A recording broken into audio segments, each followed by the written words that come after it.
7장 37절, 38절을 잠깐 읽어보겠습니다. 37절, 38절. 자, 읽겠습니다. 명절 끝날, 곧 큰 날에 예수께서 서서 외쳐 가라사대 누구든지 목마르거든 내게로 와서 마시라. 나를 믿는 자는 성경의 이름과 같이 그 배에서 생수의 강이 흘러나리라 하시니. 명절 끝날이에요. 명절이 끝나는 날. 그럼 명절이 이 초막절, 장막절은 명절이 7일 동안 계속되기 때문에 맨 마지막 날이라고 보시면 돼요. 마지막 날은 뭐가 좀 다르겠죠. 세레모니가 다르단 말이에요. 그렇기 때문에 예수님께서 서서 외쳐 가라사대 이렇게 돼 있어요. 우리가 이제 요한복음 7장, 8장, 9장에 걸쳐서 이 요한복음 3장에 걸쳐서 이 초막절, 장막절의 그 배경으로 해서 예수님께서 가르쳐 주시는 게 굉장히 많습니다. 그렇기 때문에 요한복음 7장, 8장, 9장은 장막절의 모티프, 띠임, 이 기본적인 배경을 가지고 이해를 하셔야지 제대로 이해할 수가 있어요. 장막절이니까 장막절에 대한 말씀을 하시는 거예요. 장막절로 너희에게 깨닫게 해주고자 하시고자 하는 그런 목적들을 예수님께서는 그거를 하나하나 풀어서 이제 우리한테 보여주시는 겁니다. 자, 7장 28절에도 외쳐 가라사대가 있어요. 그리고 지금 우리가 방금 읽은 7장 38절에도 외쳐 가라사대가 있어요. 이건 이제 헬라말로 크라조라는 단어를 사용을 했어요. 근데 그 단어는 여기서밖에 안 나와요. 요한복음에서밖에 안 나와요. 이 두 번 이렇게밖에 안 나와요. 근데 그 뜻은 뭐냐면은 그냥 서서 외쳐 가라사대. 그러면 우리가 이제 이거를 어떻게 어느 정도로 서서 외쳐 가라사대인가는 별로 생각해보지 않죠. 예수님께서 외쳐 가라사대.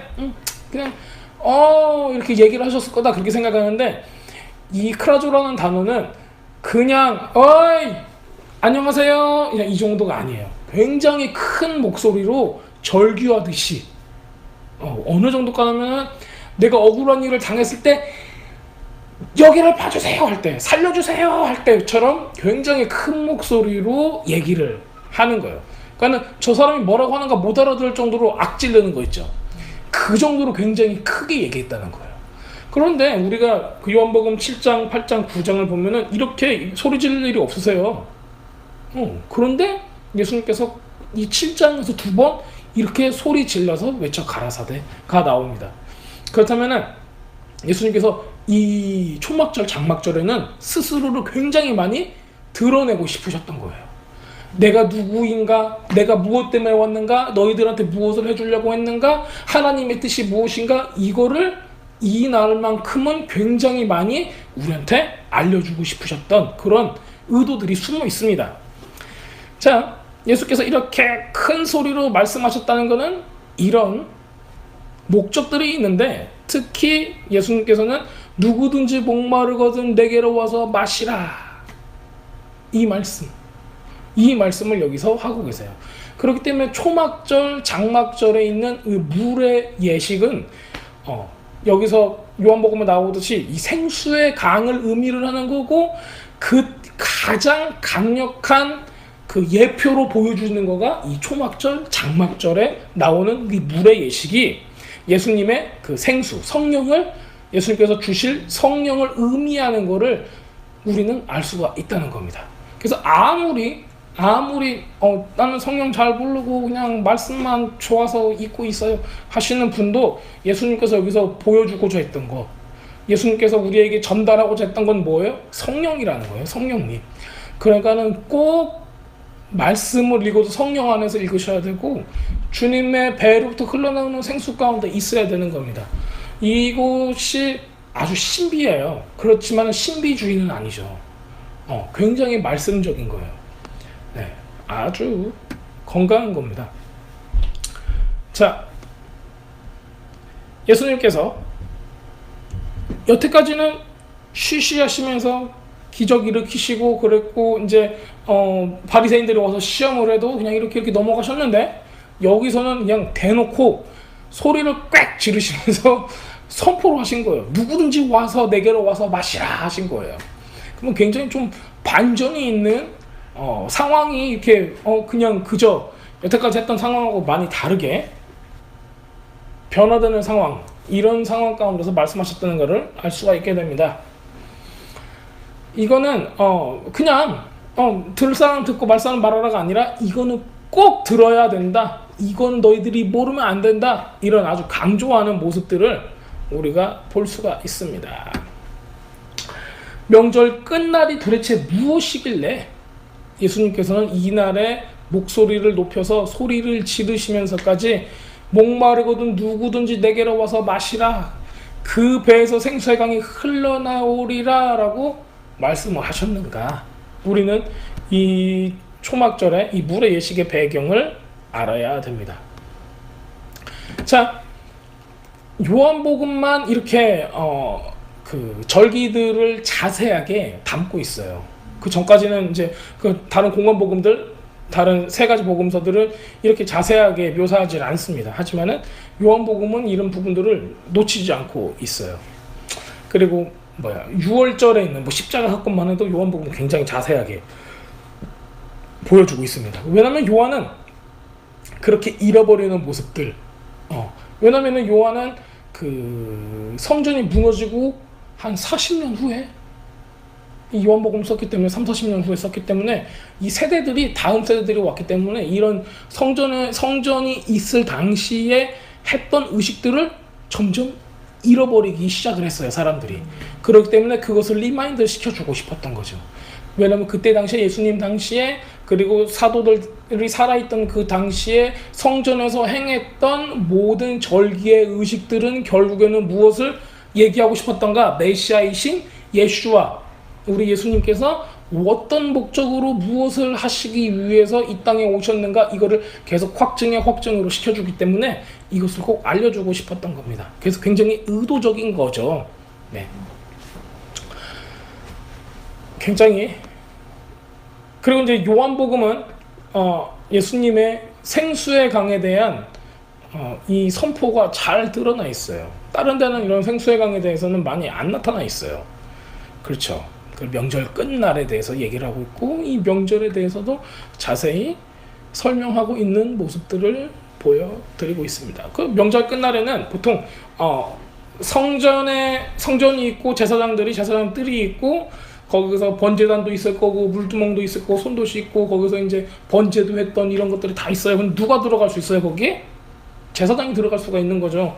그런데 이날, 맨 마지막 날, 이날, 이 7일간은 지켰던 이 초막절 이날은 모든 사람이 들어갈 수 있는 그런 특별한 날이었어요. 모든 사람이 들어가서 성전에서 기도하고, 그 4가지 그 식물들, 잎사구들을 흔들기도 하고, 주님 앞에 이런 예식들을, 하나님께 드려지는 예식들을 보고 같이 기뻐하고, 밤에는 불을 켜놓고 춤추고 놀고 아주 기뻐하고, 진짜 말 그대로 혼인잔치처럼 이렇게 기뻐했던 날이었습니다.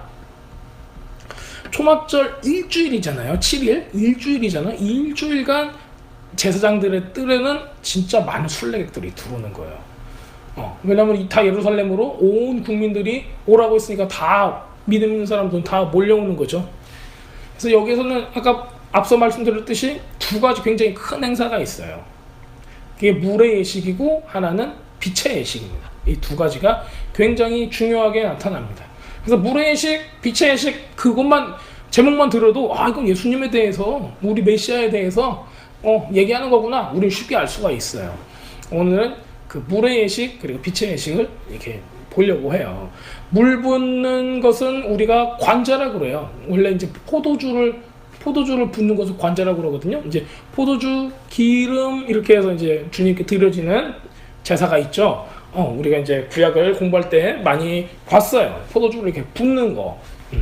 근데 초막절이 되면은 포도주를 붓는 게 아니라 무엇도 같이 부어요? 물도 같이 붓는 겁니다. 이날만 그래요. 물을 붓는 건 이날만. 그리고 이제 세상 사람들이 볼 때는 이 초막절은 무엇을 위해서 예배드리냐, 제사드리냐, 비를 위해서 제사를 드려요. 비가 와야 돼요. 그래서 이른 비를 위해서 구하라 라고 하신 것 때문에 이 물의 의식을 하는 겁니다. 이른 비는 우리가 이제 오순절 이후에는 이른 비를 전부 다 사도들이 어떻게 표현해요? 성령, 성령의 임하심에 대해서 얘기를 하고 있어요. 그래야지 성령께서 임하셔야지 비가 와야지 뭘 맺을 수 있어요? 열매를 맺을 수가 있게 되는 거예요. 그래서 우리가 성령 없이 사역하는 거는 뭐예요? 열매를 맺을 수가 있어요? 없어요? 없단 말이죠. 그런데 많은 사람들도 성령 하면은 뭔가 좀 이렇게 뭔가를 보고 뭐 방언을 얘기하고 좀 뭔가 뭐 기적이 일어나고 요 정도로밖에 생각을 안 하시는 분들도 있어요. 여러분들이 만약에 뭐 특별한 은사가 나타나지 않는다 할지라도 성령 안에 있으면은 성령의 열매도 맺을 수가 있어요. 또 그리고 이런 은사들이 잘 나타나서 교회가 건강해진다면은 그것도 아주 건강한 모습의 성령의 역사하심을 우리가 볼 수 있는 거죠. 그것보다 더 강력하게 역사가 일어난다 할지라도 우리가 주님 안에서 건강하게 올바르게 말씀대로 행한다면은 전혀 무서울 게 없습니다.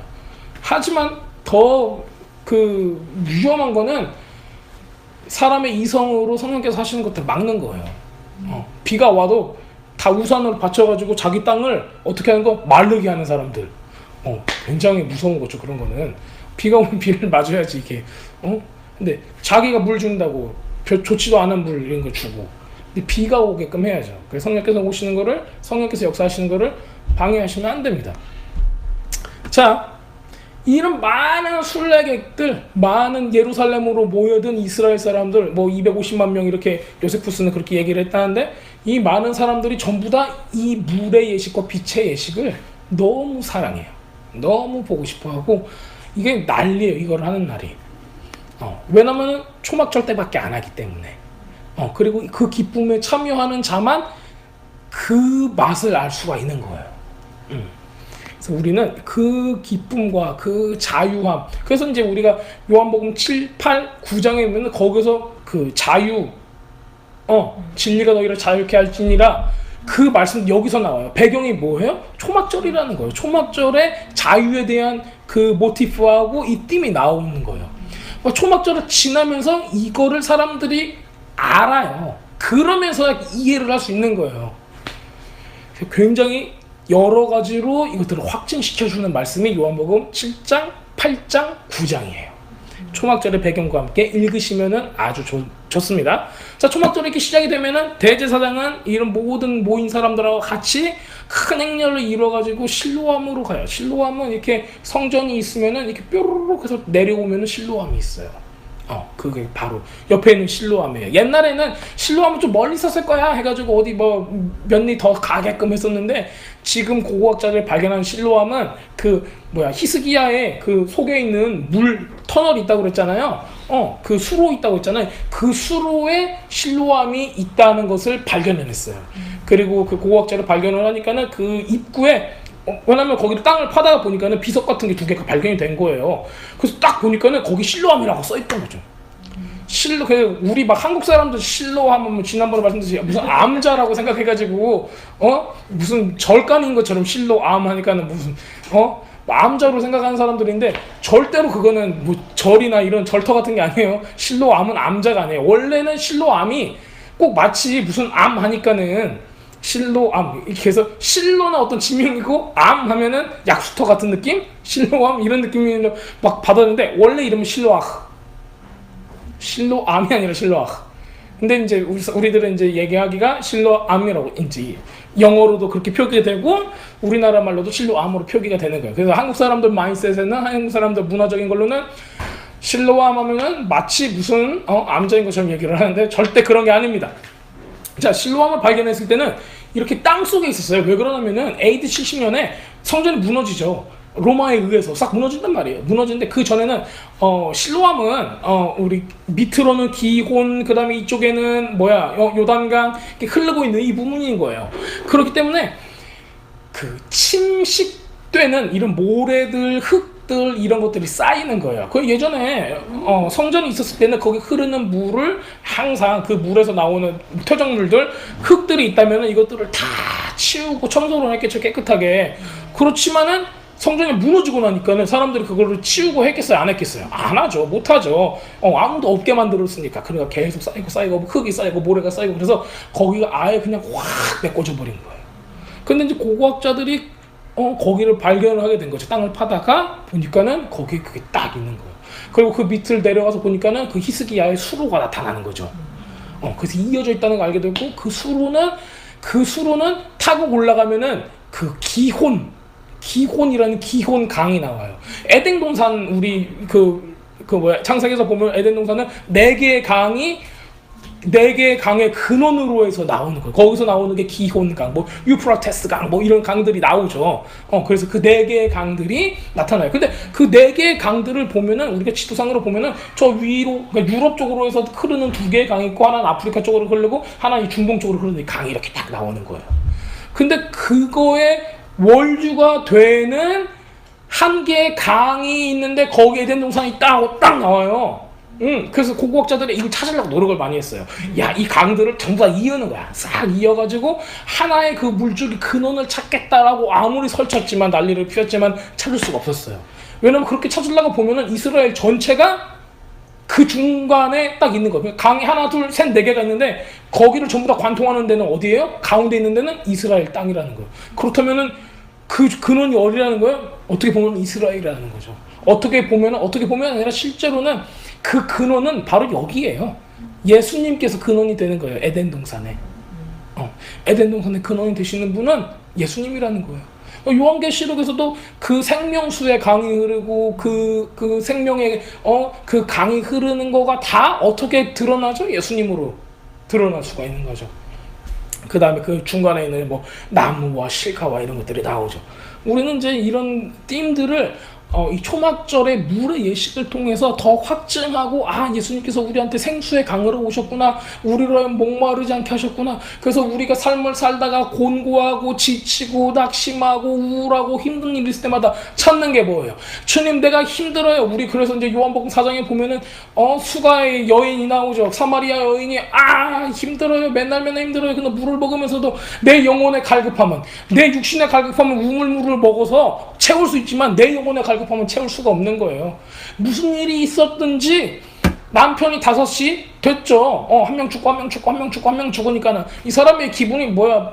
성품이 나빠서 남편이 갈아치운 게 아니잖아요. 그때 풍습에 따라서 갈아치워진 거예요. 그러니까 얼마나 그 힘든 삶을 살았겠어요.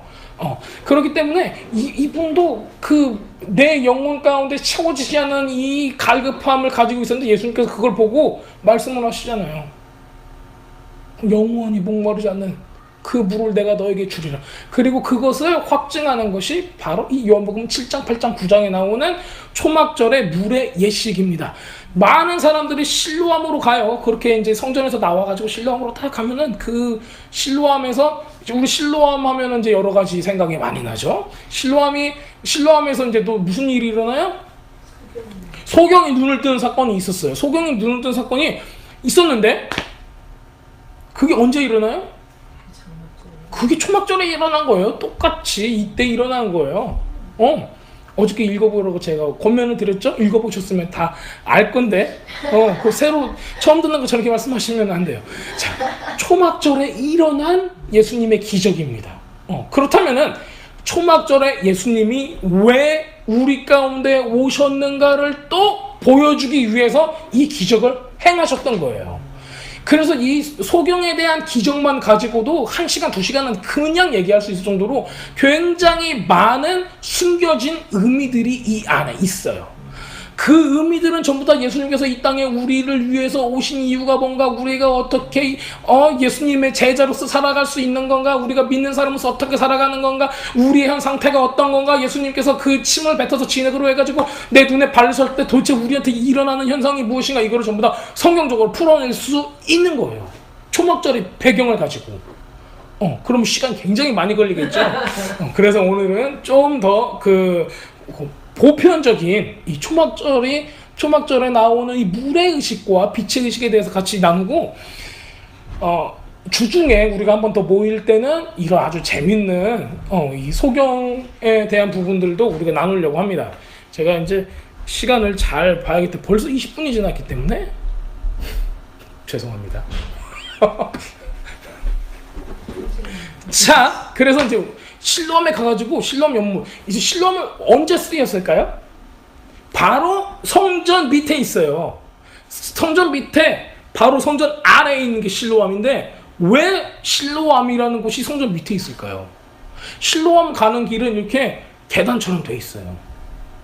그 고고학자들도 땅 파다가 보니까 계단이 2개가 있는 거야. 땅 속에 계단이 2개가 있다는 거는 뭘 의미할까? 봐서 발굴을 했더니 그 밑으로 내려가는 계단이 있었단 말이에요. 그리고 그 밑을 봤더니 물이 흐르고 있었다는 거예요. 얼마나 멋있어요. 자, 왜 그럴까?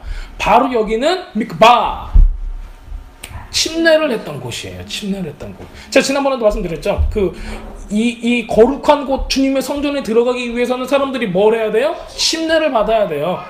깨끗이 하는 의식을 해야 한다는 거죠. 내려왔다가 올라오면은 하얀 옷을 딱 줘요. 그럼 그 하얀 옷을 딱 입고 주님의 성전으로 올라갈 수 있는, 들어갈 수 있는 자격이 생기는 거예요. 그러나 이 초막절에는 모든 사람들이 이 물을 길고 올라갈 때, 길어서 가지고 갈 때 같이 갈 수가 있어요. 그리고 그 물을 가지고 갈 때 들어가는 통로가 있으니 그 이름은 워터게이트, 수문이에요. 수문. 수문. 워터게이트라는 물이 있어요. 뭐 한국말로 수문이지만은 워터게이트예요. 물의 문이에요. 물을 가지고 들어가는 문인 거예요. 그래서 여기 그 문을 통해서 제사장의 뜰로 사람들이 같이 들어갈 수가 있습니다. 이 순례객들이, 모든 사람들이 같이 들어갈 수가 있어요. 그래서 실로암 연못에서 이 생수를 딱 가져다가 번제단 위에서 이걸 쫙 붓는 거, 이거 자체를 우리가 관제라고 합니다.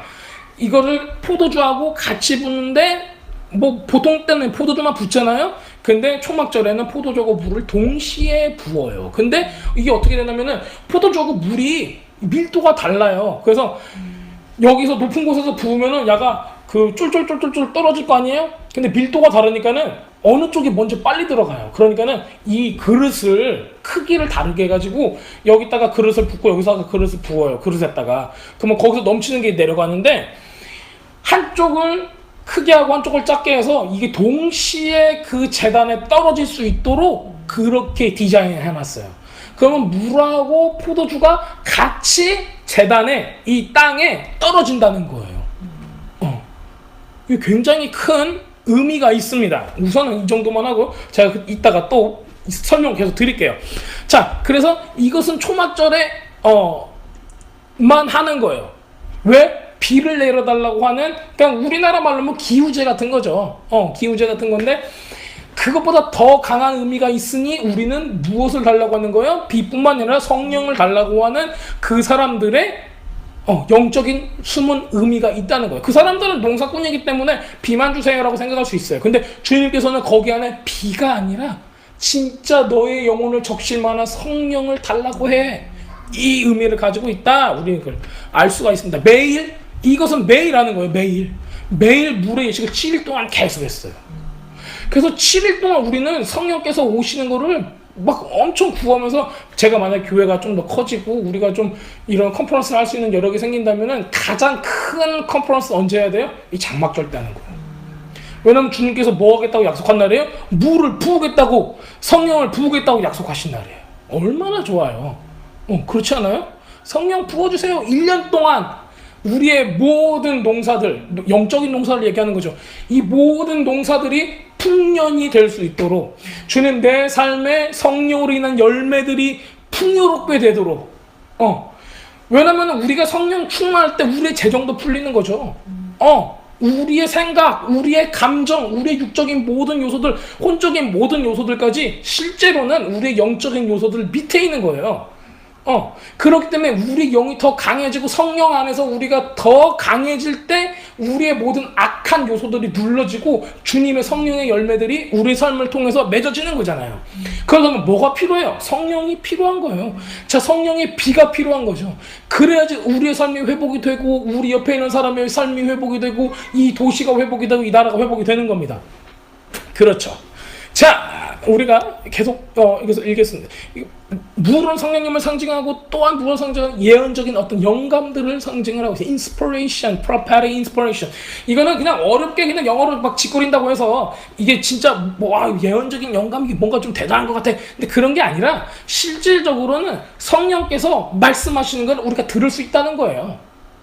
주님께서 가르쳐주고자 하는 거, 우리는 막 열심히 아름답고 깨끗한 마음으로 기도하기 시작하면 하나님께서 우리에게 내적인 평강으로 감동도 주시고, 우리가 어떤 방법으로도 목사님의 말씀을 통해서든지 아니면 성경을 보면서든지 기도하는 중에 우리가 깨달을 수 있는 하나님의 채널로 우리한테 말씀을 하세요. 이런 모든 것들이 예언적인 영감이에요. 성경을 비춰봐서 우리가 그것이 올바른 건지 우리가 꼭 확인도 해야지만은 우리가 그 안에서, 성경 안에서, 우리의 신앙 안에서, 우리의 기도 생활 안에서 우리가 하나님의 뜻을 하나하나 발견해 나갈 수 있는 거. 그렇다면 우리가 1년을 살아가면서 다음에 지금 이때는 다음의 모든 삶을 지금 이때 그날을 위해, 그 다음해를 위해서 기도하는 거잖아요. 그렇기 때문에 성령께서 지금 새해가 시작이 되었는데 주님께서 이 1년 동안에 어떤 역사를 나한테 펼치실까 기도하면서 주님께서 이 성령을 부으셔서 내 귀가 열어지게 해주시고 내 눈이 열려지게 해주시고 우리가 주님께 순종할 수 있도록 좋은 성령 열매를 맺을 수 있도록 해달라는 그런 기도를 하는 겁니다. 자, 그래서 비를 보내달라고 이 사람들은 근데 성경을 어디를 봐도 비를 보내주세요 하고 난리를 치거나 뭐 굿을 부리거나 뭐 춤을 추거나 이러진 않았다는 거예요. 이 사람들 했던 건 뭐냐면은 물을 갖다가 부어놓고 주님께서 우리에게 비를 주셨습니다 하고 춤을 췄어요, 밤에. 이게 무슨 여태까지 가나안 사람들이나 이집트 사람들이나 한국 사람들이나 어떠한 나라를 보아도 비를 주세요, 비를 주세요, 비를 주세요 하고 다른 신들한테, 자기 신들한테 제사를 드렸단 말이에요. 근데 이 사람들은 어떻게 해서 물을 부어놓고 비가 왔습니다 하고 춤을 췄다는 거예요. 축제를 했다는 거예요. 이게 마인드셋이 어때요? 아예 다르잖아요. 비가 왔어요, 안 왔어요? 안 왔어요. 근데 물을 부음으로써 뭐가 일어났어요? 이 사람들 안에서는 야, 비가 왔어.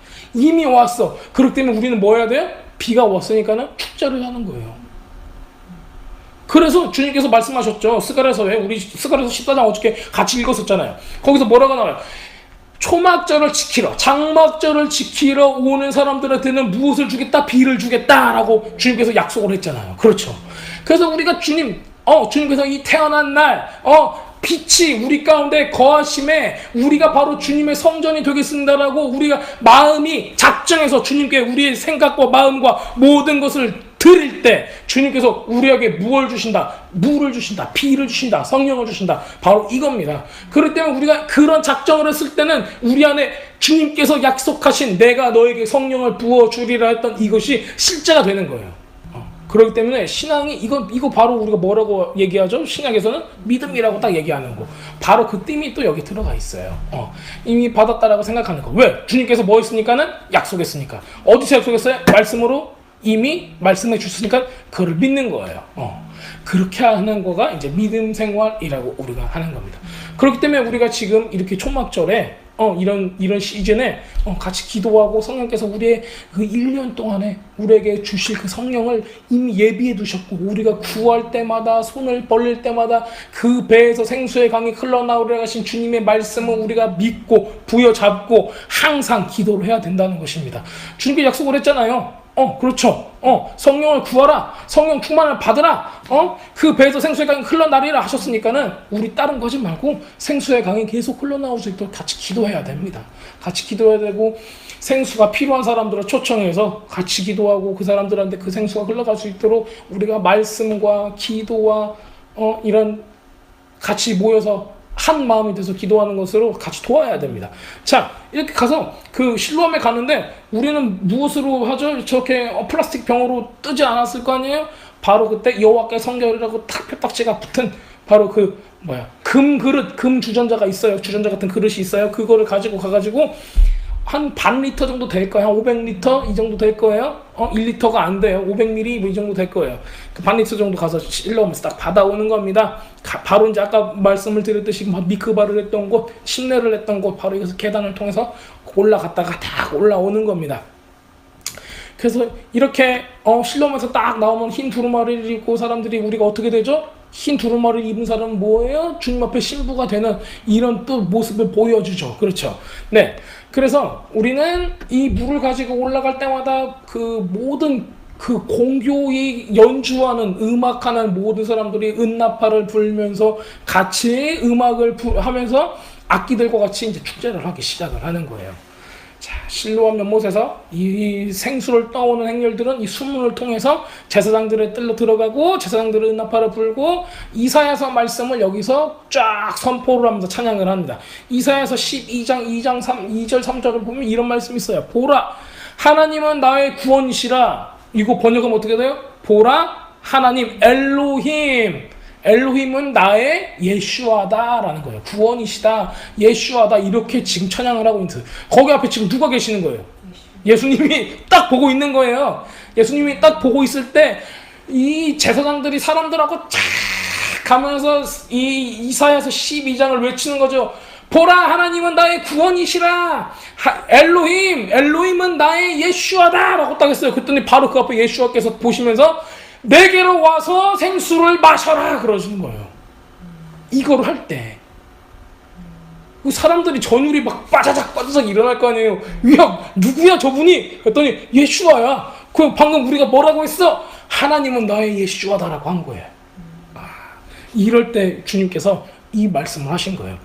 내가 의뢰하고 두려움이 없으리니 주는 나의 힘이시며 나의 노래이시며 나의 구원이시니라. 또 뭐예요?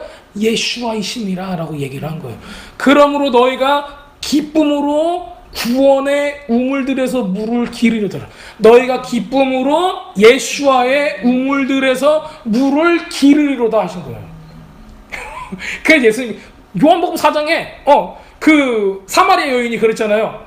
이 우물은 우리 조상이 준 우물이에요. 아브라함과 야곱의 우물이죠. 이 우물보다 당신의 우물이 더 크십니까? 라고 물어봤잖아요. 주님께서 여기 대답을 하시는 거예요. 이사야서에 봐라 12장에 그러므로 너희가 기쁨으로 구원의 우물들에서 예슈아의 우물들에서 물을 기르로다. 그 물은 영원히 마르지 않는 생수의 근원이시다. 그러잖아요. 이사야서는 또 뭐라고 나왔어요? 생수의 근원 되신 나를 너희가 버렸습니다. 나오죠. 그러니까 예수님께서 예슈아께서 우리 하나님 엘로힘 하나님께서 여호와 하나님께서 생수의 근원이리다. 또 12장에서는 하나님 우리 여호와는 나의 예슈아시라라고 계속 증명을 하고 있는 겁니다. 이 사람들은 어차피 히브리 말로 했기 때문에 자기네들이 계속 하나님은 나의 예슈아, 나의 기쁨 어쩌고저쩌고 하면서 예슈아의 우물에서 그 물을 기르리로다 딱 했는데 예슈아가 눈앞에 딱 나타나셔서 와서 마시라라고 말씀하셨을 때 얼마나 놀랬겠냐고요, 그 사람들이. 이게 요한복음 7장, 8장, 9장 계속 나오는 거예요. 요한복음 7장에는 예수님의 형제들이 등장해요, 처음에. 뭐 보셨죠? 예수님 7장 예수님 형제들이 딱 나와서 조롱해요, 예수님한테. 마음이 너무 아팠어요. 그때 당시만 해도 형제들이 그 예수님을 믿지 못했어요. 그래서 그 정도 그렇게 자기를 좀 알리려고 드러내려고 하시려면은 유대인들이 다 모이는 그 명절 때 올라가가지고 기적을 펼치시고 뭔가를 좀 보여줘야 하지 않겠습니까? 다 그래요. 조롱하듯이 얘기해요. 예수님께서 뭐라고 말씀하시냐면 형제들한테 예수님이 큰형이잖아, 장자잖아. 예수님이 큰형이니까는 내 때가 안 됐어. 너희 먼저 가. 나는 지금 안 갈 거야. 다 그렇게 말씀하세요. 그리고 가고 나서 예수님께서 나중에 혼자 가세요. 이런 모습들이 보여요. 주님께서 그런데 이 초막절, 장막절 때 내가 누구인가? 예수님 스스로가 나는 누구인가? 내가 너희를 위해서 무엇을 하러 왔는가? 이 모든 것들을 7장, 8장, 9장에 걸쳐서 완전히 싹 그 비밀을 확 공개하세요. 바리새인들이 그 모든 일들을 보고 난리가 나는 거예요. 이게 어떻게 일어날 수 있습니까? 그 성전의 그 가드들 있잖아요. 성전의 군인들, 성전 지키는 군인들이 예수님을 잡으러 갔다가 어이구 저렇게 말씀하시는 분 난 처음 봤습니다 하고 건들지도 못해요. 성경에 요한복음에서 이렇게 하죠. 그때가 아직 이르지 않아서입니다 라고 나와 있어요. 사람들이 다 영적으로 알았다는 겁니다. 자, 그래서 우리가 이사야서 12장만 봐도 주님께서 누구인가, 그리고 바로 이 초막절의 이 물의 예식을 통해서 예수님께서 어떤 목적으로 우리에게 오셨고 어떤 축복을 주시는가를 우리가 알 수가 있습니다. 자, 이 수문으로 들어갈 때 이 사람들이 노래를 불렀어요. 이사야서 방금 12장도 불렀어요. 그런데 뭘 불렀냐면은 이 오셔서 여기다 내가 써놨는데 여기 있다. 시편 118편 25절을 막 소리 질러서 왜냐면 시편은 노래였잖아요. 시편 노래였기 때문에 이렇게 불렀어요. 여호와여 구하옵나니 이제 구원하소서. 여호와여 우리가 구하옵나니 이제 형통케 하소서 하고 찬양을 했어요. 데모가 아니라 찬양을 했어요. 제가 하는 거고 데모 같죠? 근데 찬양을 했어요. 그 모든 그 공교한 악기와 이런 걸로 했어요. 그랬더니 여기 보세요. 여호와여 구하옵나니 이제 구원하소서. Save us. 뭐예요? 히브리 말로 하면은 호시안나 라고 했던 거예요. 이때. 그래서 이 호시안나의 띠이 바로 이 초막절에 장막절에 나오는 거예요. 그거를 그대로 가지고 예루살렘에 예수님께서 입성하실 때 그걸 사람들이 한 거예요. 초막절이 아닌데도. 그렇게 한 거예요. 왜냐면은 이게 메시아가 오실 때 하는 거라는 걸 알고 있었기 때문에 그걸 그대로 한 거예요. 대단하잖아요. 이 사람들도 굉장히 많은 수가 예수님을 메시아로 믿고 있었다는 거예요. 죽기 전에까지는. 대단한 겁니다. 자, 그래서 이렇게 호산나라고 소리를 지르면서 주님을 높여드리는 그런 시간을 가졌어요. 자, 근데 이 물예식에서는 또 빼먹지 못할 만한 아주 중요한 게 있어요. 무엇을 하냐면은 이 시냇가 옆에 모짜라는 마을이 있어요. 마을 이름이 모짜예요. 모짜. 우리가 좋아하는 모찌가 아니라 모짜예요. 모짜. 예루살렘 남서쪽에 딱 있어요. 근데 거기서 뭘 가져오냐면은 이 시냇가에 있는 버드나무 가지를 끊어와요. 근데 그 버드나무 가지가 어느 정도 되면 9m, 10m 정도 되는 그런 큰 버드나무 가지를 꺾어 와요. 그래서 이 버드나무 가지를 꺾어 와가지고 이 성전에다가 딱 세우는 거예요. 그래서 바람이 싹 불면 버드나무 가지가 사랑사랑 하겠죠. 그래서 성전 쪽으로 이렇게 딱 기울어지게 그걸 세운다고 합니다. 자, 이렇게 해서 매일매일 모짜에 새로운 버드나무 가지를 꺾어서 갖다가 세우는 겁니다.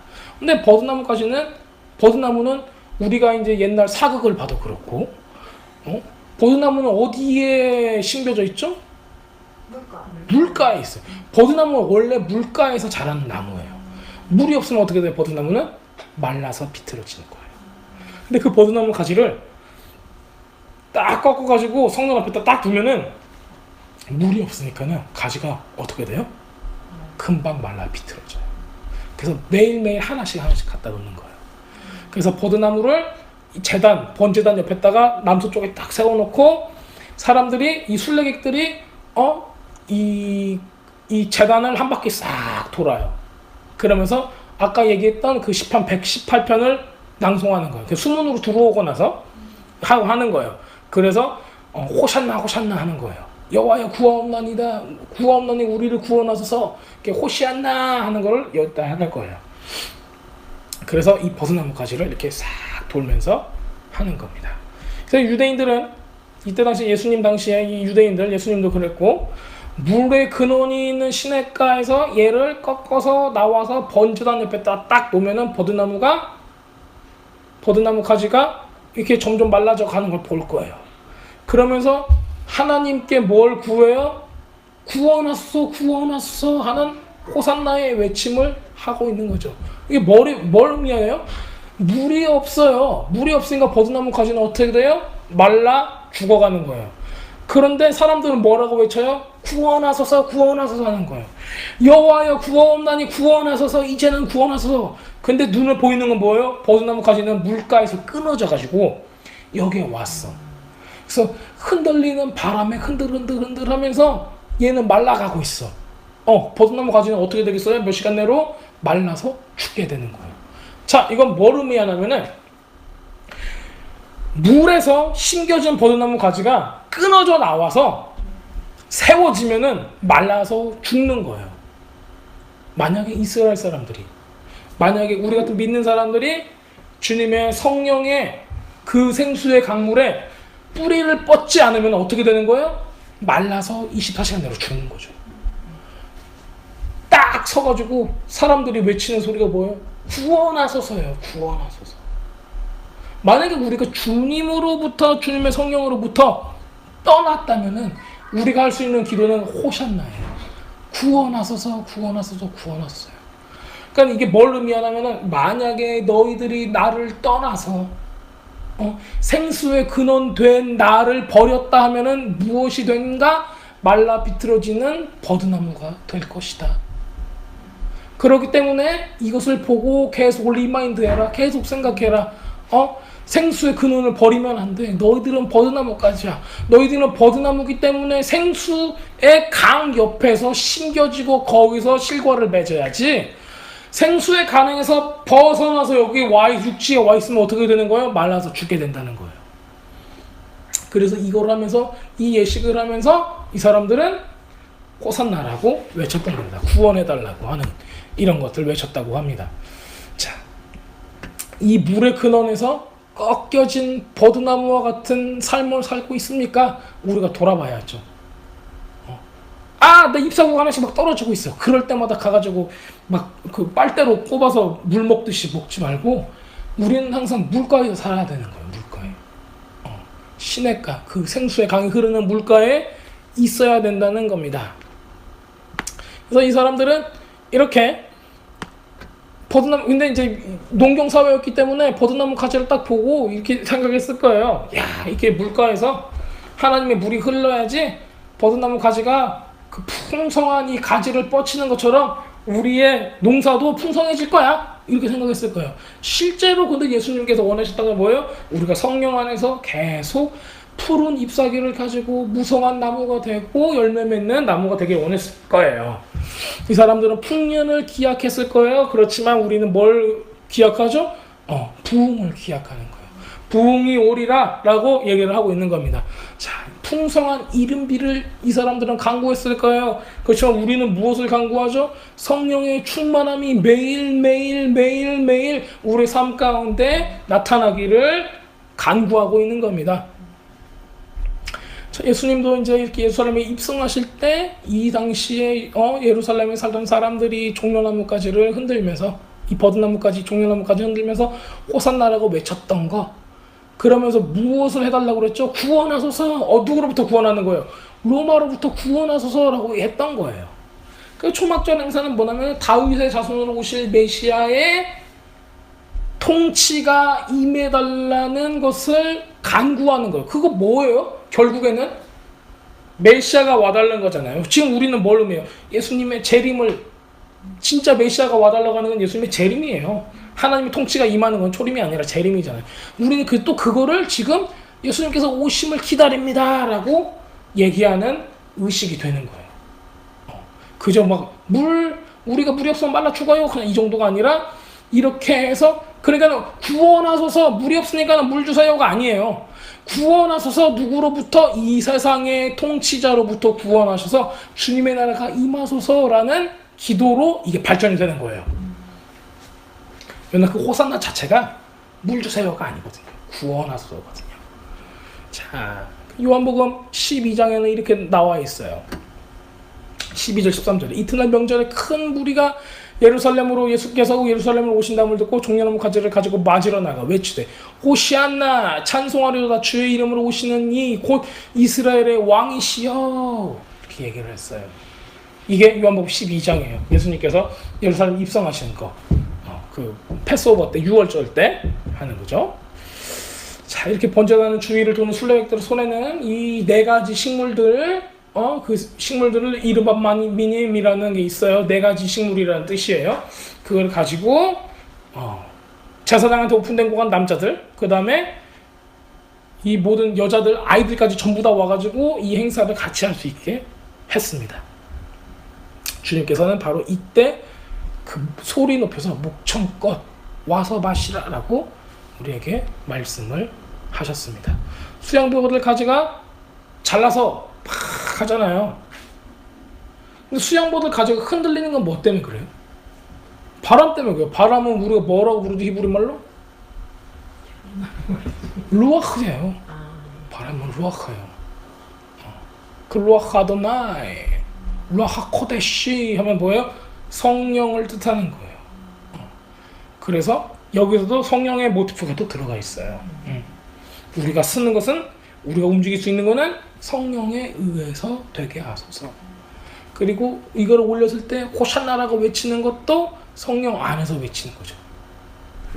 우리는 이런 것들을 잘 볼 수가 있습니다. 자, 예수님께서 아까 방금 제가 말씀드렸듯이 명절 끝날, 요한복음 7장 37절에 나온 대로 명절 끝날 곧 예수께서 서서 외쳐가 이르시되 누구든지 목마르거든 내게로 와서 마시라 라고 말씀을 이 물의 의식을 하면서 하셨단 말이에요. 근데 이 물의 의식을 우리가 잘 보면은 하루에 물을 깃고 이렇게 물의 의식을 하고 성전을 한 바퀴 돌아요. 그런데 마지막 날에 한 바퀴 돌고 몇 바퀴를 돌고 나면 마지막 날에 7바퀴를 돌아요. 여리고처럼. 여리고 무너졌잖아요. 그렇죠. 이런 식으로 해가지고. 그런데 여기서는 7번을 더 돌아가지고 그 다음 번은 그러면 7번씩 7번 돌고 마지막에 7번 돌았으니까는 총 49번 도는 거예요. 그렇죠. 그리고 마지막 한 번이 남겨 있어요. 이거 누구를 위해서 남기는 거예요? 마지막 한 바퀴를 더 돌잖아요. 그럼 어떻게 되는 거예요? 하루가 오면은 50번째 도는 거잖아요. 그럼 희년을 의미하는 거예요. 그래서 성전 이 초막절 마지막 날까지 49번을 돈단 말이에요. 그럼 내일은 쉐미니 에체르에서 8일째가 되는 거예요. 8일째는 어저께 제가 말씀드렸죠. 새 하늘과 새 땅이 임하는 것을 상징하는 거잖아요. 그렇죠. 그렇기 때문에 그때는 언제예요? 50번째 희년을 의미하는 거예요. 50번째 바퀴 도는 거죠. 그래서 내일은 희년이 임할 것입니다. 자, 이런 의미를 가지고 있습니다. 자, 우리는 항상 영적으로 생각을 해야 되죠. 자, 누구든지 목마르거든 와서 마시라. 뭐예요? 주님의 배에서 뭐가 나왔어요? 피가 나왔고 살이 나왔어요. 실제로 로마 군병이 찔렀을 때 피와 살이 주님의 배에서 나온 거예요. 옆구리에서. 그래서 지금 누구한테 이게 주님의 보혈과 주님의 물이 흐르고 있죠? 우리한테 흐르고 있는 겁니다.